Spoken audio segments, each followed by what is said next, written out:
the history of Mortlake schools. From early medieval times, the cathedrals and large churches in England would have been responsible for teaching local boys. Children, and this could mean girls as well as boys, were also taught by individuals, including priests, but book learning was for the favoured few from wealthy families. By the 15th century, schools were expanding throughout the country. Successful merchants and churchmen endowed these schools so that by 1500 there was a large section of the population, still mainly in towns however, who had a basic education. This drawing of an Elizabethan classroom shows boys of wealthy families. Corporal punishment appears to have been a common practice. There is one large classroom where the children are taught in small groups, and this was a very typical way of teaching until late into the 19th century. It was from 1560 to 1640 that there was a rapid growth of schools for all children, and schools in every part of the country attracted gifts and bequests. However, many poor families could still neither afford school fees nor forego their children's earnings or labour, and many children went to school for just 2 years and attended irregularly. So it is with this in mind that we can turn to the schooling of children in Mortlake. We don't know the precise date of the first school here, but there was a parish school before 1583, as a church-appointed schoolmaster was already in place in January of that year. He was Richard Cowdell and remained in post for 8 years. Then in April 1591, William Lee was appointed schoolmaster, but we do not know where the children were taught. What we do know is that on the 7th of April 1634, John Blackwell, who lived in Cromwell House, promised to pay the parish 20 marks for being allowed to enclose the lands within Clay Ends, a field which adjoined Cromwell House, and which is the brewery's playing fields today. This money was to be used to build a school. He promised a further 20 nobles once the building of the schoolhouse was begun. However, the country was in a state of upheaval from 1642 during the English Civil War, and perhaps this is the reason why there are no records of a school until after Blackwell's death later in the 17th century. So, in October 1670, by order of the vestry, the building on the north side of the church was to be reserved for a schoolhouse. This drawing of Mortlake High Street shows the buildings in front of, that is, on the north side, of St Mary's. We also know that this school was well established by 1721, as 2 important bequests to maintain the school were realised in that year. Edward Colston, the now infamous and wealthy slave trader, also a resident of Cromwell House, bequeathed £45 a year for 12 years for the maintenance and education of 12 boys and 12 girls. Also in 1721, Dorothy Lady Capel of Kew House died. Lady Capel owned Perry Court Farm in Kent and bequeathed the profits of the farm to 12 charity schools, including Mortlake. In addition, an annual sermon preached on the last Sunday in June for the benefit of the charity school also added to the funds available to keep the school going. This list of expenses shows that there were, in 1808, 12 boys and 12 girls at the school annually educated and clothed, and have additional schools and shoes and stockings at Christmas.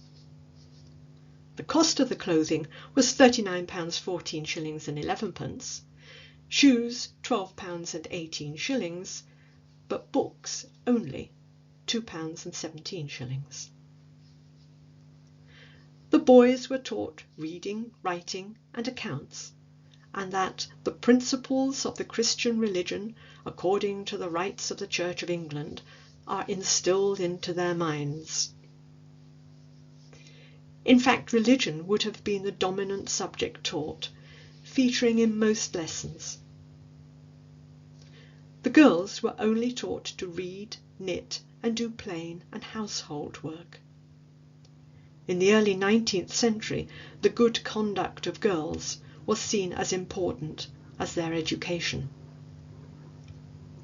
In July 1801, for example, Anne Denby was expelled for making use of very unbecoming and disrespectful words to other girls, thereby setting them a bad example. Anne also had her new clothes taken from her.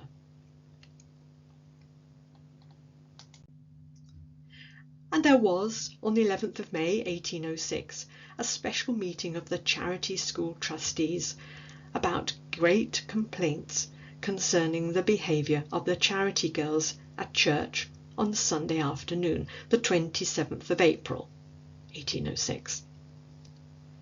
Some girls were accused of playing, talking, and inattention, and it was resolved that if these heinous crimes be repeated, the culprits would receive corporal punishment in front of the whole school. But to return to the school building. In 1815, the vestry resolved that the 2 rooms over the vestry be appropriated to the instruction of boys and girls belonging to the extended charity schools. And this watercolour of the north aspect of the church shows the 2 schoolrooms on the first floor of the vestry, one for girls and the other for boys. So the school moved into the vestry in 1815, the vestry building that still exists today. There were then 35 pupils in the school.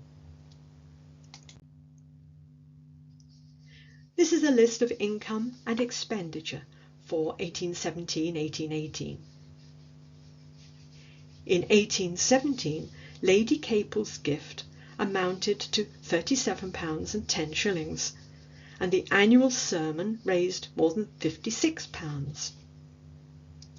There were many other gifts and legacies, large and small, made to the school over the centuries, and this, along with the fees that the pupils themselves paid, is very typical of how schools were funded until the Education Act of 1891 abolished fees for elementary schools. From 1815, the year the school moved into the vestry building, parents paid 1 penny a week per child, and the school was open to all the poor children of the parish. The children attended from the age of 6 and were taught from 9 in the morning until 12 o'clock, and from 2 until 5 in the afternoon, or in the winter school finished at 4. The children were to be clean in their persons, with their clothes in decent repair, and their hair cut short. Swearing, lying, stealing, and every other kind of impiety or immorality will be visited with corporal punishment. In 1848, the former workhouse was acquired for a master's house and a school building. This drawing by Albert Betts shows Mortlake Workhouse, which was built in 1732.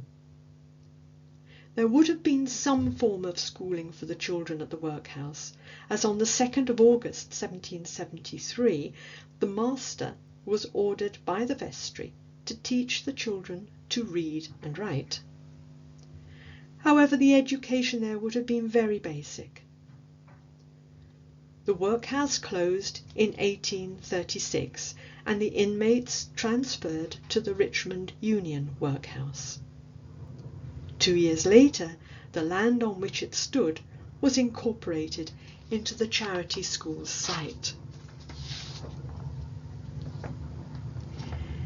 In 1867, the number of pupils had grown so that there were 411 boys, girls and infants in the school. However, the weather had been exceptionally bad that winter, and an outbreak of smallpox had resulted in considerable absenteeism. Smallpox continued into 1868 and was followed by a serious outbreak of scarlet fever the following year. But it was not always illness that caused the children to miss school. In March 1863, the children had a day off to celebrate the marriage of Albert, Prince of Wales, to Princess Alexandra. The following day, according to the headmaster's log, attendance was very low, due to yesterday's merrymaking.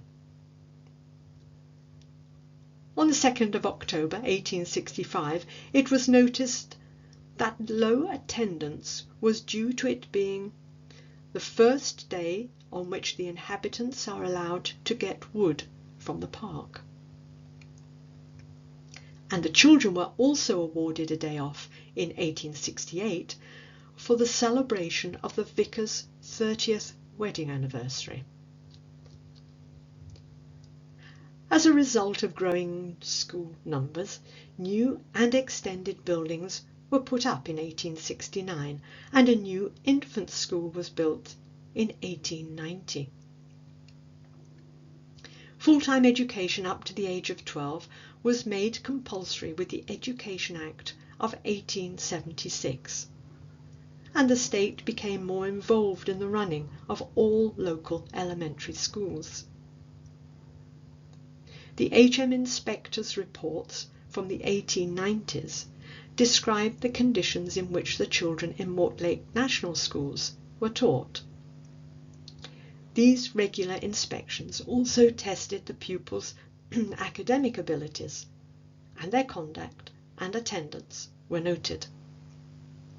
Classrooms were reported as holding up to 100 children. Slates were used for schoolwork, and there were not sufficient desks for all the pupils. But children also enjoyed annual visits to places such as the Crystal Palace, and there was always an afternoon holiday for the Band of Hope tea every November. In addition to Her Majesty's inspectors' reports, an inspector from the Rochester Diocese attended the national schools and assessed in considerable detail the children's knowledge of the Bible.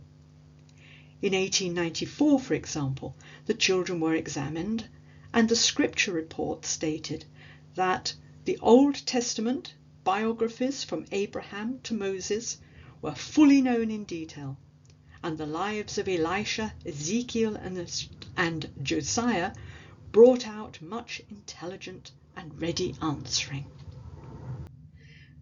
This photograph of the school was taken on Empire Day in 1909. It was taken from the roof of Capel Court and shows all the children in their Sunday best. The children would have marched around the playground and sung patriotic songs, and then they would have had the rest of the day off school. One early headmaster, Mr. Leaney, was at the school for 44 years, and from 1869, when the school was extended, until 1913. And this is Mr. Leaney. There is a window in St. Mary's dedicated to his memory. From this time, the national schools, as they were called, looked very much like this. This Albert Betts drawing shows the junior mixed school in the old workhouse building and the new infant school that many local people will recognise today. The boys and girls were in separate departments, except for the infants, until 1909, when the mixed school began. And from 1921, children remained at these schools until the age of 11, when they were transferred to the central schools on the Lower Richmond Road. This is a photograph of a classroom in the 1920s. And this photograph shows Year 2 children who performed the Milkmaid's Dance at the concert and prize giving in the Wigan Hall Institute in March 1928. In 1967, the infant and junior schools were merged into one school, but because of falling numbers, the school closed in 1982 and the remaining children transferred to Mortlake Green School. 5 years later, in 1987, the old workhouse building was converted into sheltered flats for elderly people, and this is now Capel Court. The infant school became Mortlake Hall, and the junior school behind was cleared away for new housing. The National School's 300-year history was now over. But Mortlake had hosted many other educational establishments over the years. From the 18th century, children throughout Britain could be sent to small informal schools and were given a basic education by individuals. Here is a domestic scene with washing and a rather reluctant small boy. This arrangement certainly happened locally. In Mortlake in 1839, for example, there was a private school run by Caroline and Susan Kishear of the Pottery family. There was Miss Crabtree's School for Young Ladies in the 1930s. Mrs. Tattersall had a prep school in Little St Leonard's. In 1839, John Squire ran a school in Mortlake, as did his 2 daughters. Miss Coulshaw had a school in St Leonard's Road in 1904. There were many more similar establishments, too small to advertise widely or to make their mark in the archives. However, more formal schools also existed locally in the 19th century. On the 30th of March 1842, the Reverend Dr. Charles Townley was appointed minister of the East Sheen Independent Chapel in Sheen Lane, and just a few weeks later he announced his plans to establish a school in Mortlake under the aegis of the British and Foreign Schools Society. A plot of land 27 by 450 feet was soon acquired, and plans made for a schoolhouse costing £100 to be built on the site. The school was in South Warple Way. And this map shows the thin strip of land on which the British school was built, as well as the master's cottage. Dr. Townley's enthusiasm and drive was impressive, as on the 30th of January 1843 it was declared that this morning the boys of the Mortlake School took possession of the new schoolhouse. Because the boys' school proved to be such a success, it was decided to build a girls' school on the same site at a cost of £170. A ladies' committee was set up to manage it, and a schoolmaster's cottage was then built in the grounds.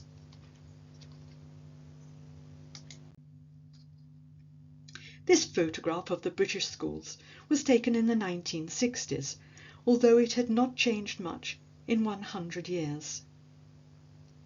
In 1844, there were 50 boys and 50 girls in the school rolls, although attendance figures were often lower. Absenteeism was high at times of illness, very bad weather, or the inability of parents to pay the fees. Her Majesty's Inspector of Schools regularly visited. In 1845 it was noted that these are superior village schools. The discipline and appearance of the children is very respectable. But it then noted 3 years later that the school was struggling due to lack of funds.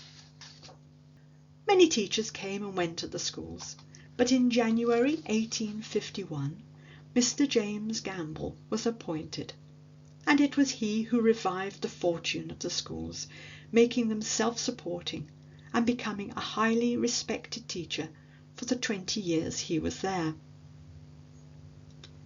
John Eustace Anderson tells a tale about Mr. Gamble in his Rambles of Old Waxham, published in 1909. When we were boys, old Gamble, as we called him, used to be the schoolmaster. One winter's afternoon, Gamble had a cup of tea and a muffin sent in to him. He was busy teaching at the time, and thinking the muffin was getting cold, he stuck a fork into it and said to Tom Goddard, another teacher, "Heat it."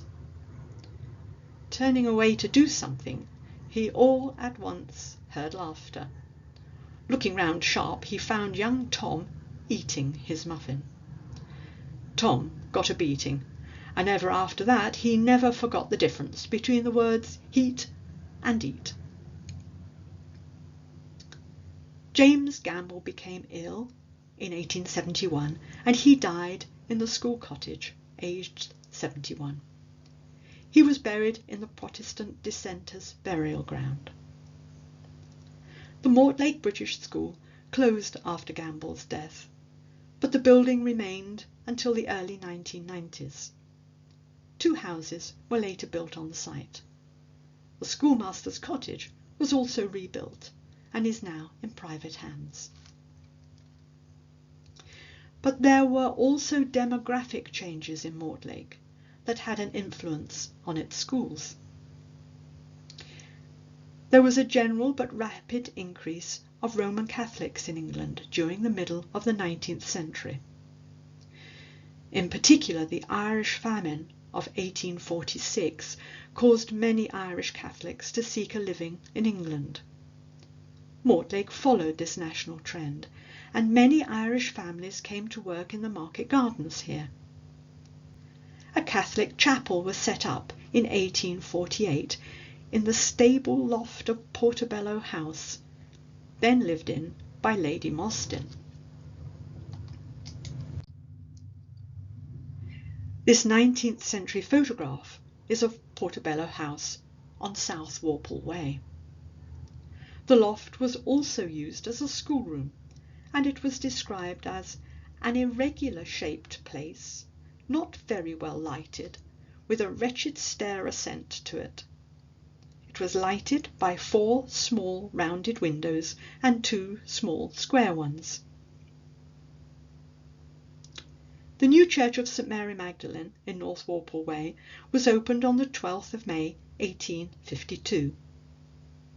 In the following year, a certified schoolmistress, a Miss E. Sessions, presented 53 children for examination by Her Majesty's Inspector of Schools.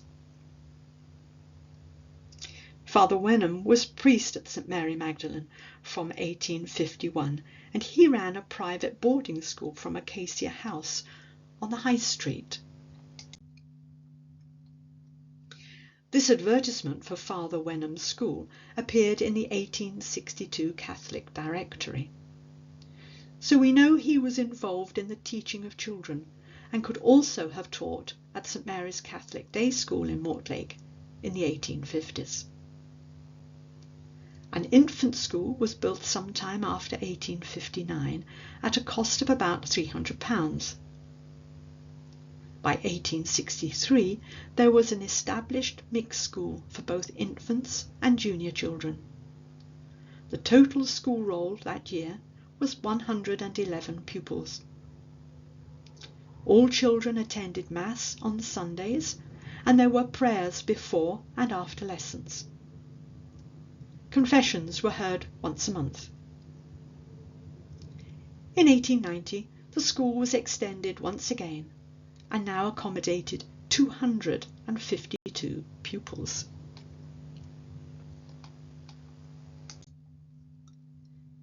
In July 1906, Miss Mary Leggett, shown here with her parents, became head teacher, where she remained for the next 36 years. The school was closed early in the war, and the children evacuated to Stoke Poges. But later in the war, many children returned to Mortlake, and the school reopened. By 1952, St Mary Magdalene's provided education for over 200 children and had a total of 7 teachers. 2 years later, it was much enlarged and completely rebuilt, and today it remains a thriving school.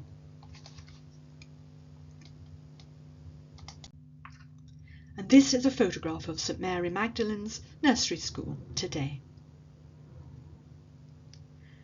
So in the mid-19th century, there were the British schools in South Walpole Way, St Mary Magdalene's School in North Walpole Way, and the national schools in Vineyard Path, along with a few small independent establishments. By the end of the 19th century, the British schools had closed, but the 2 church schools were thriving. In addition, there were 2 other significant private schools to tempt children whose parents could afford them. The first was Ashley College, a girls' private day and boarding school based in Castleknow House on Mortlake High Street. It opened as a school at the end of the 19th century. This 19th century watercolour shows Castleknow House. The house stood by the river opposite what is now Ashley Road. It was a neighbour to the Limes, and a high wall separated the 2 houses. It was originally called Tower House and built in about 1700. For more than 100 years it was the home of the Boileau family, who gave the house its name of Castleknow House. It has been described as an extraordinary rambling old house. The school was run by a clergyman's widow, Mrs. Constance Home, and her 3 daughters, Agnes, Frances and Edith. In the 1901 census, there were 3 governesses and 4 domestic servants resident in the school, as well as 13 boarders, aged from 9 to 15. According to a former pupil, mathematics was taught by a garrulous elderly clergyman. There was a quaint dancing master who pranced about amongst his pupils while playing his violin, and a fencing master described as a loud-voiced cockney. The English mistress was apparently a great imperialist who didn't hesitate to express her forthright views. The staff room at lunchtime must have been a fascinating spectacle. Unfortunately, the school closed, and the house was demolished by Barnes Urban District Council in 1907. The site is now partly a pleasant green space by the river known as Jubilee Gardens. At the same time as Ashley College was teaching its girls fencing and wild dancing, there was another school on the south side of Mortlake High Street, and one that sounds equally fun and somewhat eccentric: Mr. Gardner's School for Boys. This is a description of Gardner's School from Kelly's Directory. Number 14 Mortlake High Street was home not only to the Sheen Invicta Sanitary Laundry, but also to Mr. Gardner's school. There was only one classroom and only one teacher, Mr. Gardner, a retired naval officer who had been injured and walked slowly with the aid of a stout stick.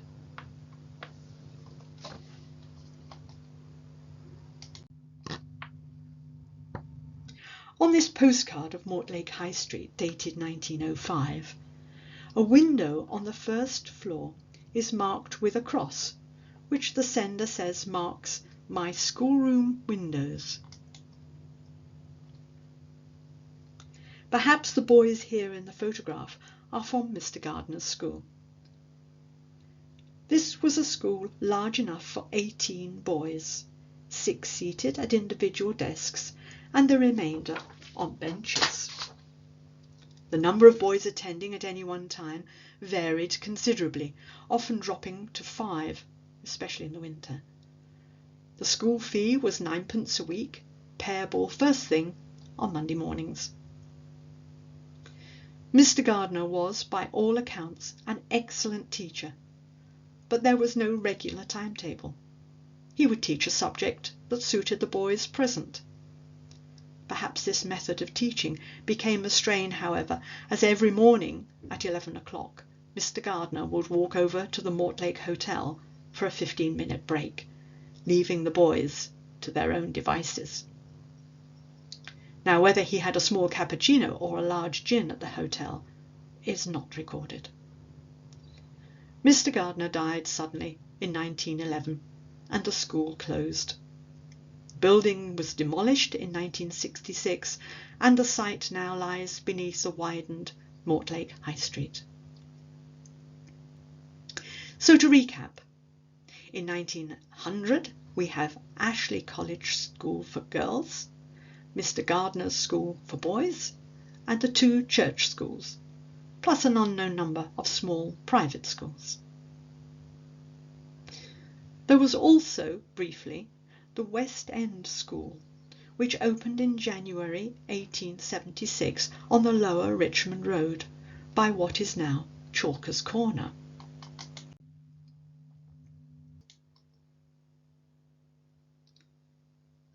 The property was managed by the trustees of the national schools and was built to accommodate the many children who are now living in this part of the village.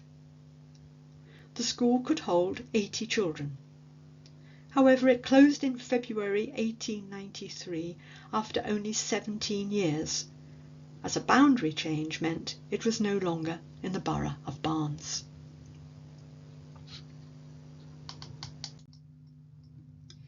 This drawing by Lewis Turner in 1903 shows the school, which was by this time Rawls Pottery Works, and you can see the kiln. And the spire on the roof is the same design as that on the Vineyard Path National School. The buildings here were pulled down in 1904. The 2 remaining church schools could not accommodate the number of children now living in Mortlake. The school roll for the national schools alone in 1890 was a staggering 995 pupils. So in 1902 another school building programme was started and a new county primary school was built on the lower Richmond Road opposite the Watney's playing field. This school was built on a 2-acre site for children aged 3 to 11. This map shows the position of West End School and the new county primary school. To begin with, the children were taught in temporary classrooms, but in January 1905 the juniors moved into a new 2-storey brick building, and 4 years later the infants moved into their own single-storey building. A 3rd building was used for the kitchen and dining room. This building also housed the nursery. At this time there were between 150 and 200 children on its roll. This photograph shows the infants class in the 1920s. In all schools, classrooms were crowded and could be very noisy. Teachers were often inexperienced, with few aids at their disposal to stimulate the children's imagination. Infectious diseases were commonplace. There were constant references in the school logbooks to influenza, diphtheria, mumps, measles, whooping cough, ringworm. Schools were often closed for fumigation or because there was no fuel for heating and cooking.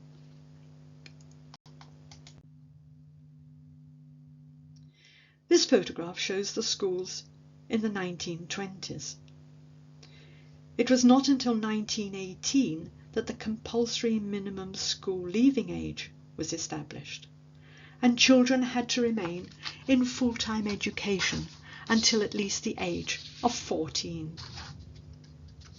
And so in this year, the larger of the two school buildings was converted into the central schools, with separate accommodation for boys and girls and providing education for 11 to 14-year-olds.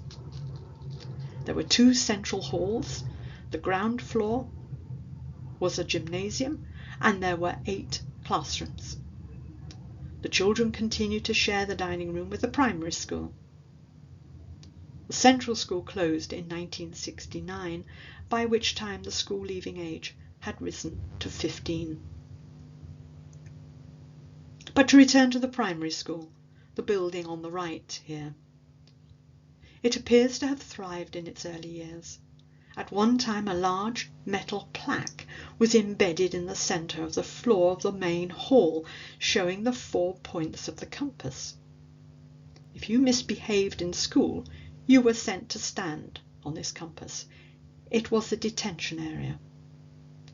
Corporal punishment was not uncommon. There were often recorded incidents of fighting, picking garden flowers, playing on the railway, and general rowdiness from both girls and boys. The school curriculum included reading, writing and arithmetic, as well as drill and marching, drawing, scripture, handicraft, knitting and conversation classes. The school became known as Mortlake Green Primary in 1974.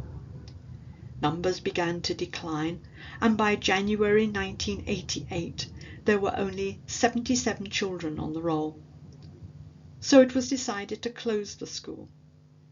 It was only 6 years earlier that the national schools had closed. By August 1988, the primary classes had gone, followed a year later by the nursery. In 1990, the remaining building was converted into a day nursery and currently houses the Barnes Children's Centre.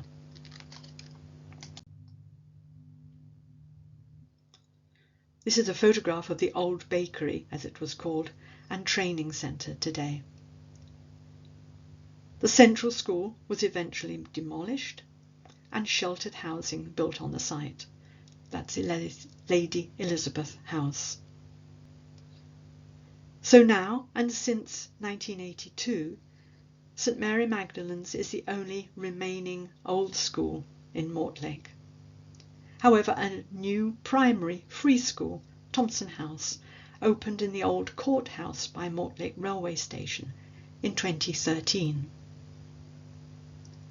We have seen that Mortlake has indeed been very well provided with educational establishments over the past 440 years or more, and the variety and choice of schools has been impressive, catering for the religious preferences of local parents as well as their pockets.